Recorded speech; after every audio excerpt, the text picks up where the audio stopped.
Enerjimiz hara gedir? Enerjimizin, gücümüzün bərpa olması için iki üsul var. Birinci üsul, gücümüzü bərpa edirik, dincəlirik, keyfiyyətli istirahət edirik. İkinci üsul, enerjimizin nəyə xərcləndiyini diqqətlə araşdırırıq. Gücümüzü bərpa edərək və eyni zamanda onu lazımsız şeylərə səpələməkdən çəkinərək hərəkət etməliyik. Bizim gücümüz, resurslarımız, bacarıqlarımız olduqca dəyərlidir. Onları qorumaq, düzgün idarə etmək və lazımsız yerə israf etməmək bizim borcumuzdur. Bəzən insanlar öz enerjilərini düşünmədən sağa sola səpələyirlər. Özünüzə yazığınız gəlmirsə, heç olmasa enerjinizi, vaxtınızı, imkanlarınızı lazımsız insanlara, sizi incidən insanlara, geçmişin travmalarına və ya rəhbərlərə sonsuz mübahisələrə sərf ettiğiniz için təəssüf hissi yaşayın. Öz gücünüze yazığınız gəlsin. Öz resurslarınıza değer verin. Çünkü bunlar hayatınızda nəysə dəyişə biləcəyiniz ən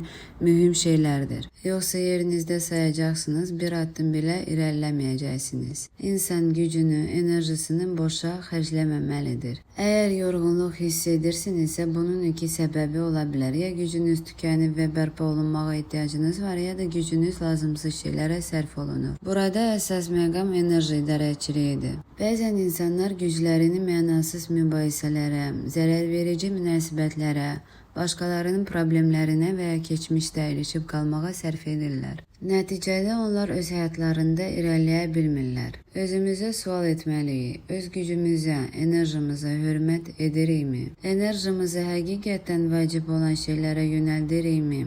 Lazımsız problemlərə nə qədər vaxt itiririk? Əgər bu sualların cavabı sizi narahat edirsə, deməli öz daxili resurslarınızı doğru istiqamətə yönəltməyin vaxtıdır.